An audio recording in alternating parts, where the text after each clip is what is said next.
Hello guys. तो finally मैं गुड़िया को बोलूँगा पहले सामने दिखाएगी। और आज क्या हुआ, कार में मैंने नाइट्रोजन गैस भरवाई है। एक्चुअली मुझे बाहर जाना था, करीब करीब यहाँ से 100 किलोमीटर दूर है मेरे ननिहाल। तो बहुत टाइम हो गया था, गाड़ी का कोई वीडियो नहीं दिया था। अब सोचा कि चलो वीडियो दें। और अभी मैंने रिसेंटली कल एक वीडियो देखा दोस्तों, जिसमें पता चला कि ग्रैंड विटारा का मैट कलर भी दे रहे हैं ग्रे में। अब मेरे को कंपनी से ये बिल्कुल 100% नाराज़गी रहेगी कि आपने मैट कलर निकाला, नई गाड़ी लॉन्च कर रहे हैं तो कम से कम कस्टमर को बताते तो सही कि आप लोग मैट कलर भी निकालेंगे आने वाले टाइम में यार। या उसी टाइम निकाल देते जब गाड़ी लॉन्च की है। कलर्स देना तो कोई बड़ी बात है ही नहीं। अब मेरे को इस बात का इतना दुख हुआ है और मैं मारुति से इतना नाराज हूँ, क्योंकि मुझे मैट कलर दोस्तों पसंद बहुत है।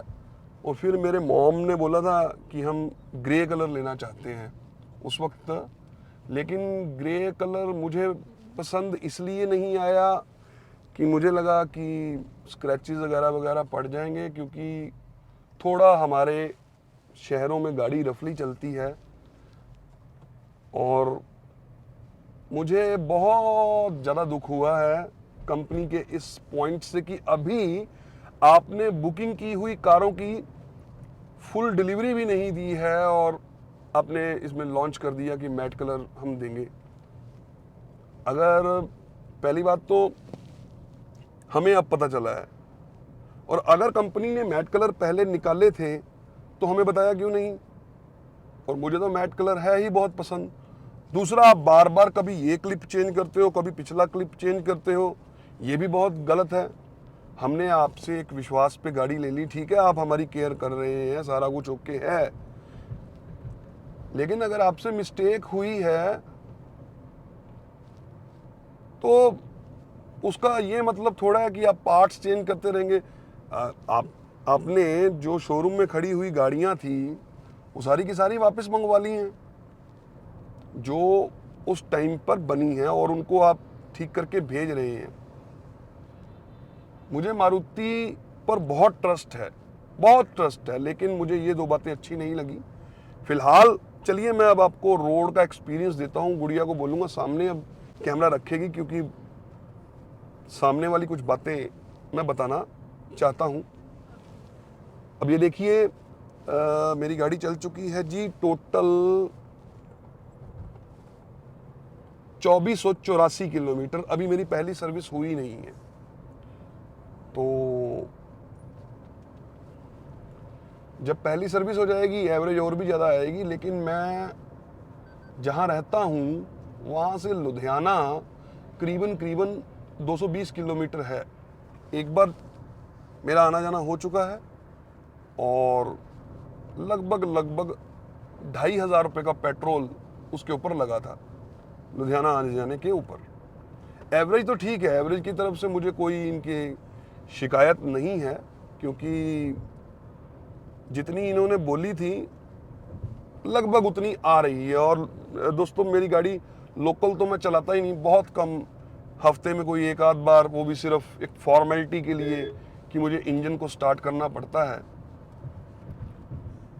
तो एवरेज की तरफ से मुझे कोई प्रॉब्लम नहीं है। तो चलिए मैं इसके साथ आपको बताता हूँ कि इसकी जो बैटरी है वो कैसे वर्क करती है। मैंने पहले भी बताया था लेकिन दोबारा फिर। अब देखिए गाड़ी चल रही है, जैसे ही मैं एक्सीलेटर, ब्रेक, क्लच तीनों से मैंने पैर हटाया तो वो सामने देखिए निशान आ रहा, जो सिर्फ और सिर्फ बैटरी का है। अब मैंने इसके ऊपर एक्सीलेटर के ऊपर पैर रख दिया है, अब फिर ये पेट्रोल पे हो गई है। अब एक्सीलेटर से पैर छोड़ा तो फिर ये अब वो देखिए सामने वाइट कलर की लाइट जल गई, इसका मतलब ये बैटरी पे चल रही है। गाड़ी का मेरा 3 महीने का ऑल ओवर एक्सपीरियंस जो है भाई साहब, वो बहुत अच्छा है। तो गाड़ी में कोई कमी नहीं है, मुझे काफ़ी अच्छी लगी। और पहले मैंने एक दिन फीडबैक दिया था कि सीट को लेकर, तो उसमें अब मैं संतुष्ट हूँ। उसका रीज़न ये रहा क्योंकि मैं पहले i20 चलाया करता था, उसकी सीट्स अलग थी, इसकी सीट्स अलग थी। अब मैं इस गाड़ी की सीट के मुताबिक हो चुका हूँ। अब मुझे i20 की सीट्स नहीं अच्छी लगती। कहने का मतलब वो शुरू में थोड़ा मुझे चेंजिंग के टाइम लगा था, लेकिन अब ठीक है। ऑल ओवर एक्सपीरियंस भी अच्छा है, सब कुछ ओके है। पर हाँ, मैं सभी को सलाह ये दूंगा, सजेस्ट ये करूंगा कि अगर आपको फाइनेंशियली कोई इशू नहीं है तो इसके ऊपर जो 2 लाख रुपए का जेटा मॉडल है ना, आप उसको ही परचेज करें। मेरे को फाइनेंशियली कोई इशू नहीं था, मेरे को ये था कि मेरे पास पुरानी i20 खड़ी थी। पहले हम उसको बेचना चाह रहे थे, लेकिन अब हमने ना उसको बेचा नहीं। वो मेरे मदर ने बोला कि हमने ये गाड़ी नहीं बेचनी है, तो मेरे मम्मी के कहने पे हमने उसको सेल नहीं किया। उसका अब लॉजिक रीज़न सिर्फ यही है कि वो हमारी फैमिली की पहली कार थी, और आज भी जब मैं बाहर आने लगा तो मम्मी कहने लगे कि पुरानी कार पे ही चलते हैं। तो मैंने बोला नहीं, अब तो हम इसके ऊपर जाएंगे, क्योंकि फिर इसको लेने का फ़ायदा क्या। खैर दोस्तों, ऑल ओवर एक्सपीरियंस अच्छा है, कोई दिक्कत नहीं है। और बस एक ही कहूँगा कि अगर फाइनेंशियली आपको कोई इशू नहीं है तो चुप करके जेटा मॉडल लीजिए।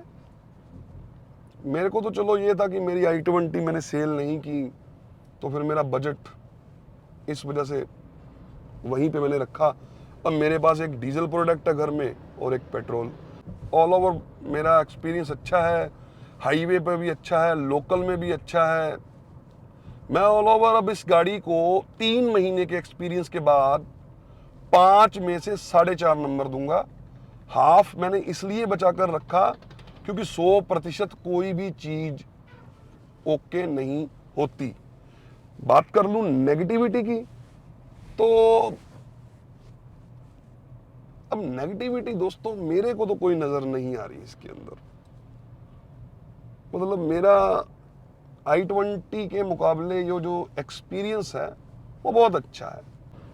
फिर मैंने एक और ऑल्टरनेट निकाला था कि अगर मैंने लंबे रूट पे जाना है 1000 या 1500 किलोमीटर, सिर्फ 5 मेंबर जाने हैं हमने, तो फिर मैंने इसकी सीट्स को लेटा दिया था और उसके ऊपर गद्दे बिछा दिए थे। वो भी बहुत अच्छा, एक रूम जैसा बन गया था। कहने का मतलब अब ऑल ओवर एक्सपीरियंस भी अच्छा है, सब कुछ अच्छा है। तो फिलहाल 3 महीने का एक्सपीरियंस शेयर किया है आपके साथ। 20 अक्टूबर को ली थी, नवंबर, दिसंबर, जनवरी, अब फरवरी, मार्च, अप्रैल का जो मेरा एक्सपीरियंस रहेगा आगे आकर मैं बताऊंगा। उस एक्सपीरियंस में सर्विस भी आ जाएगी और सब कुछ आ जाएगा। फिलहाल के लिए बाय, फिर मिलेंगे, धन्यवाद।